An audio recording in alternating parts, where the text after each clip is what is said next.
Der IPCC, der Internationale Klimarat, hat uns gerade wieder daran erinnert, dass sind tausende Wissenschaftler gespickt mit neuesten wissenschaftlichen Erkenntnissen, dass die 1,5 Grad Erwärmung in diesem oder im nächsten Jahrzehnt schon erreicht werden. Was hören wir von der Politik? Da hören wir ein Scheingeplänkel, ob wir E-Autos oder E-Fuels brauchen. Und genau dafür brauchen wir so einen Klimarechnungshof, um zu unterscheiden, was ist ein Placebo und was wirkt wirklich. Wir brauchen konkrete Zahlen, Daten, Fakten.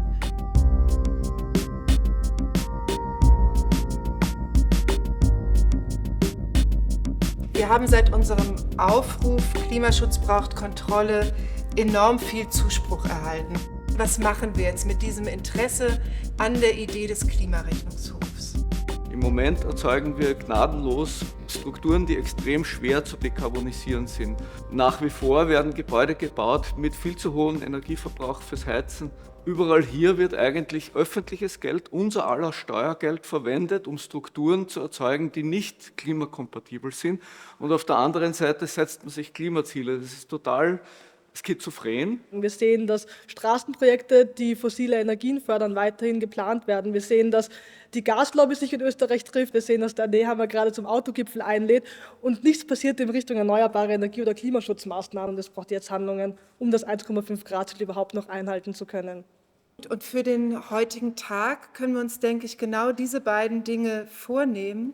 Einerseits über Institutionendesign zu sprechen, das Fundament nochmal auszutarieren und andererseits über die Kampagne, die zu dieser Sichtbarkeit beitragen soll, in die wir diese Idee reinbringen, zu diskutieren. Wir können das in 2 Arbeitsgruppen machen und diejenigen, die besondere Expertise in dem Bereich haben, würden wir dann zu kleinen Inputs auffordern.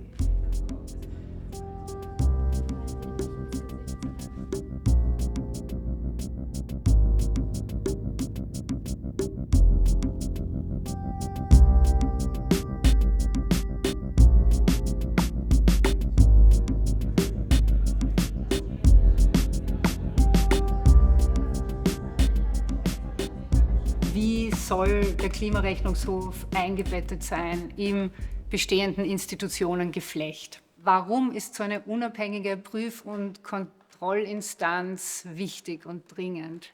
Weil der Klimaschutz einfach alle unsere Lebensbereiche betrifft. Das bedeutet, wir müssen auch in bestehende Rechte eingreifen und gerade dann, wenn so etwas regelmäßig passieren muss, brauchen wir Transparenz und Kontrolle und eben dazu den Klimarechnungshof.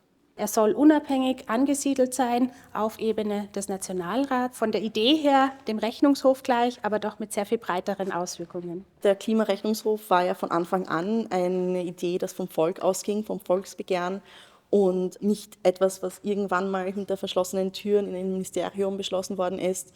Soll der Rechnungshof nur Klimapolitik bewerten oder nicht eigentlich die gesamten öffentlichen Politiken und Ausgaben? Der Klimarechnungshof sollte oder müsste die Instanz sein, die aufzeigt, wo die großen Hebel im Klimaschutz liegen. Es geht nicht nur um Klimapolitik, war auch ein Appell, weil alles eine Wirkung auf Klimawandel und Umwelt, Biodiversität hat.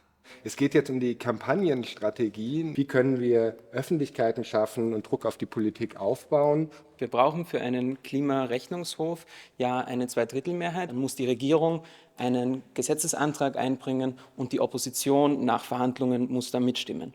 Wir brauchen eine Geschichte, wo wir zuerst die Öffentlichkeit informieren und der Öffentlichkeit klar machen, warum haben wir die Forderung, warum ist das wichtig für uns und unsere Gesellschaft.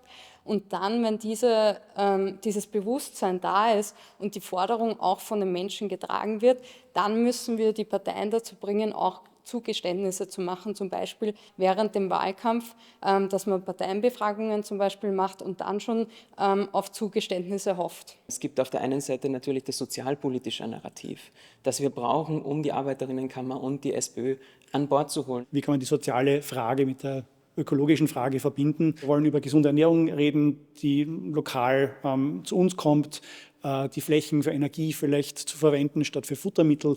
Also solche Themen sollten eher positiv besprochen werden. Also wir haben es jetzt bei der Energiekrise gesehen, okay, da geht es nicht mehr nur ums Klima, sondern um Teuerung, um Gerechtigkeit. um den Schutz von Menschen, um soziale Themen. Der Individualisierungsgedanke ist tatsächlich ein Narrativ, der sehr geprägt wurde in der Vergangenheit von Unternehmen und PolitikerInnen, die ihm die Verantwortung abschieben wollten, in Richtung macht ihr was, sodass wir eigentlich fein raus sind. Wenn wir jetzt also die letzten Jahre oder Jahrzehnte unserer Politik anschauen, werden einfach sehr viele, also auf Englisch heißt es Discourses of Climate Delay, also Verzögerungsstrategien angewendet. In der Kampagnenplanung spricht man auch oft von der Theory of Change, also wie glauben wir, dass wir diese Veränderung, nämlich einen Klimarechnungshof zu bekommen, auch durchsetzen können. In der Kampagne, finde ich, sollten wir eben mit Kindness kämpfen. Wir müssen diese Bizarrheit, dass in der Politik das Erreichte nicht zählt, bekämpfen. Nicht nur die schönen Geschichten erzählen, sondern zeigen, dass die anderen lügen. Und eins sage ich euch, macht die Menschen emotional.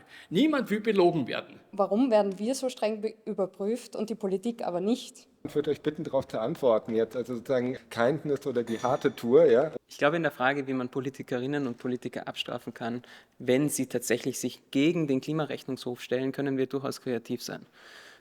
Da können wir das volle Repertoire an Aktionsformen und Protesten wählen. Und ich glaube, es ist auch wichtig, auf Einzelpersonen dann tatsächlich Druck zu machen. Es ist einfach ein Misstrauen gegen PolitikerInnen da. Und da ist ein Klimarechnungshof natürlich etwas, das helfen könnte, ein wieder Vertrauen herzustellen. Wir haben heute Morgen einen Konsens gefunden, der dahin ging, dass wir diese Idee des Klimarechnungshofs realisieren und erproben wollen.